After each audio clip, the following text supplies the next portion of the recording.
ಈ ರೀತಿಯ ಒಂದು ಕಾರ್ಯಗಳನ್ನು ಯಾರಾದ್ರೂ ಮಾಡಿದ್ರೆ ಅವರನ್ನ ಟೀಕಿಸುವಂತಹದ್ದು, ಅವರಿಗೆ ಅವಹೇಳನಕಾರಿಯಾಗಿ ಮಾತನಾಡುವಂತಹದ್ದು ಅದು ನಾವು ನೋಡ್ತಾ ಇರ್ತೀವಿ. ಅದನ್ನೆಲ್ಲ ನೀವು ಬದಿಗಿಟ್ಟು ನಿಮ್ಮ ಸೇವೆಯನ್ನು ನೀವು ಮುಂದುವರಿಸ್ತಾ ಇರಬೇಕು. ನಿಮಗೆ ದೇವರು ಆರೋಗ್ಯವನ್ನ ಕರುಣಿಸಲಿ.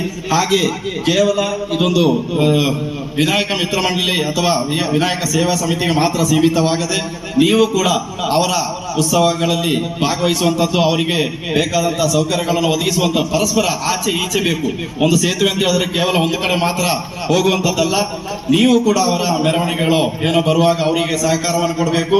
ಸೌಹಾರ್ದತೆಯಿಂದ ಬದುಕುವಂತ ವಾತಾವರಣವನ್ನ ಈ ಸಮಾಜದಲ್ಲಿ ಸೃಷ್ಟಿಯಾಗಬೇಕು.